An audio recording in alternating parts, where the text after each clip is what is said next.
and welcome back to Hours In. Today, we're clocking in for our last shift in Arcade Paradise.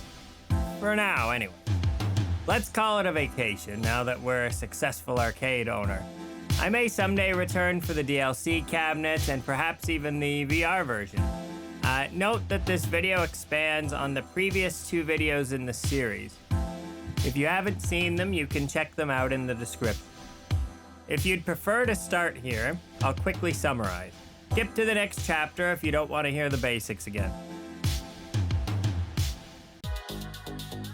In Arcade Paradise, you run a combination arcade/laundromat, with the aim of the game being to gradually convert the place into a full-blown arcade by purchasing additional cabinets and by knocking down walls to allow room for more machines.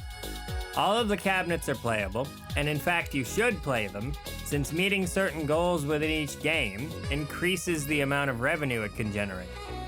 You also decide where to place them, and can increase an unpopular machine's popularity by placing it next to a popular one. You can also do other tasks around the laundromat, like picking up garbage, cleaning the toilet, and even doing laundry for the customers. Now that we're all caught up, what's new since the last video? Well, new machines, of course, new upgrades, and obviously, since you saw the credits rolling back there, you know there's some more story stuff to go over. Spoiler warning, for those who might want to go in blind or semi-blind, skip to the next chapter if you'd like to do so. As you know, our laundromat with an arcade is quickly becoming an arcade that happens to do laundry. Each time we buy out the current stock of Arcademia, our sister, suspiciously in hindsight I might add, happens to have everything lined up for us to make more space for more games. All it costs is a little bit of cash that increases each time she does it. Our arcade gets a little bigger, our laundromat gets a little smaller, and Arcademia gets some more machines in stock for us to start the loop all over again. Sometime during one of the later loops, our old friend from high school hits us up. Don't worry, he's not involved in a multi-level marketing scheme or anything. It turns out he's a developer himself and wants us to invest in his newest project. Against our better judgment, we wire him the $15K, and after thanking us, he disappeared. For a while, at least. Speaking of wiring money, one day on our way into work, we get a buzz for a chat message from our sister, and she is absolutely panicking. Why? Turns out, all the money that we've been sending her to cover fees, permits, and whatnot for our little construction project was in fact actually being used as bribe money to help grease the wheels of bureaucracy in our favor. Obviously, Dad is not gonna like this.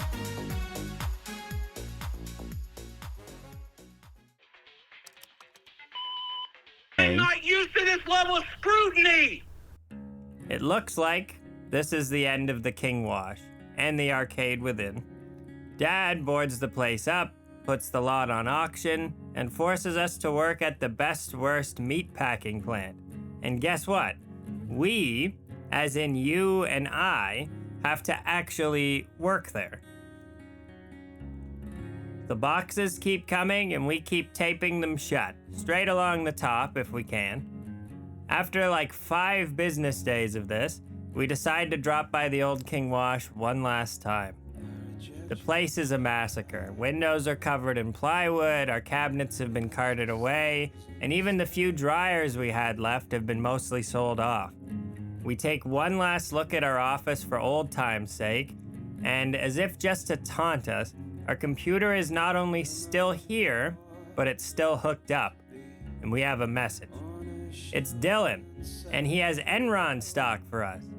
Just kidding. Actually, he used the money we sent him to help finish his own arcade cabinet called Knuckles and Knees. The game is selling so well that his studio is about to go public. However, before this happens, his financial advisor has financially advised him to reimburse us for our additional investment, but based on the company's current value, which is about 10 times what it was when we dropped him the cash. Long story short, we get a nice infusion of about $150K, which just so happens to be what dear old Dad is selling the place for. Once we click the buy button, the King Wash is ours. We've done it. We leave for the day, and we come back to our beautiful arcade/laundromat. Now, you might think that this is the end of the game, but there's still some laundromat left that we have to take care of, and there's still lots of empty space for arcade games. Luckily, we took the rap for our sister's corruption earlier, so she's still in a position to help us turn cash into space, once we buy more arcade cabinets, of course. After a lot more money, we finally tear down the microscopic remains of the laundry part of the laundromat and utilize 100% of the lot's floor space for arcade gaming. The only portion of the laundromat that remains is the big neon sign above the door, King Wash. Personally, I would have kept the King Wash sign, since it adds to the sort of nerd speakeasy vibe, but I understand why Ashley wants to be rid of it. The sign is a flashing reminder of her father and all the nonsense he put her through. Him never letting her follow her dreams, nothing she ever did ever being good enough for him, always comparing her to somebody better. The sign has to go. And go it does, after we buy the rest of the top shelf arcade games and fork over an additional $15K. But we can't seem to pick a name to go on the new sign above the door. While we're ruminating on this, we get an unexpected call from Dad. Finally, after everything he put us through, he admits he's proud. And a quote he gives us from our late mother, who I actually didn't realize had passed away until this most recent play session, inspires us. Welcome to Arcade Paradise.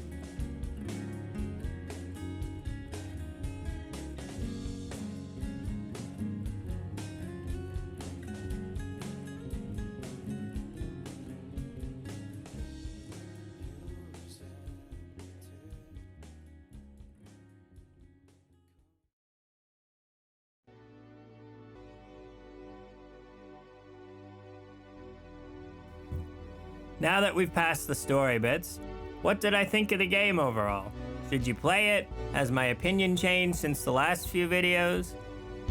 Well, to be honest, while I was recording the footage for this final part, I did start to feel things were getting super repetitive/tedious, and I was going to sort of base my review on that, but toward the end I realized something. I've been playing it wrong. The game was never meant to be played in marathon sessions like this. You're meant to chip away at your goals a little bit each day like you would in something like Animal Crossing. Hop on for an in-game day or two, complete some goals, play some games, maybe get some new cabs, then hop off. I feel the same way about something like Mario Party as well. If you were to sit down for like 5 to 8 hours at a time and grind away, hitting the same dice block, going over the same spaces, and playing the same mini games over and over and over and over, the loop would start to feel boring. And that's not really the game's fault. When I think back on it, I really did enjoy the game. It was a really interesting way to frame the arcade games that are super fun in their own right. Sure, they aren't all #1 hits, but there's more than enough there to entertain you for a little bit each day. Would I buy it between $20 and $30 Canadian if I didn't get it free on Epic though?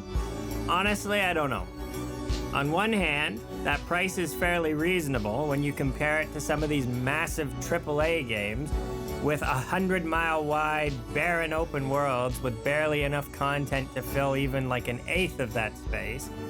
But on the other hand, we live in a world full of amazing indie and indie-ish games that cost the same as, or even less than in some cases, Arcade Paradise. There's a few other angles to consider here too, because Arcade Paradise can be seen as both a tycoon simulation game and a minigame collection. Plus, there's also the VR version that was just released. While I do have the capabilities for VR, it appears to be a technically different game that needs to be purchased separately, similar to how Bethesda did it with Fallout 4 VR. With all these points in mind, I don't believe I'll be buying the VR version at this time. I think I've had my fill of Arcade Paradise, for right now anyway. Honestly, I think I just burned myself out on the gameplay with these marathon grinding sessions I did toward the end to complete the story. My opinion may change after some time away, however, so you might see some hours in on the VR version sometime down the road. That said, this video isn't about the VR version, it's about the base game of Arcade Paradise. It's a really unique game. I love the arcade games, I love the music, I love the general aesthetic/vibe, but understand that besides the games themselves, the general layout of the laundry, and a little sprinkling of story here and there, the general mechanics of the game don't actually change all that much between day one and the end credits. If you managed to snag it free on Epic a few weeks ago, it's absolutely worth it to try out a few days and see what you think. But if you're looking to pick it up in the current sale or with the VR bundle, just take into consideration everything I've said so far and decide if this game is for you. Because there really is a lot to enjoy about Arcade Paradise. Especially if you're a retro arcade fan, pace yourself, and aren't looking for a 100-hour experience with a complex progression. You've been watching Hours In, Arcade Paradise.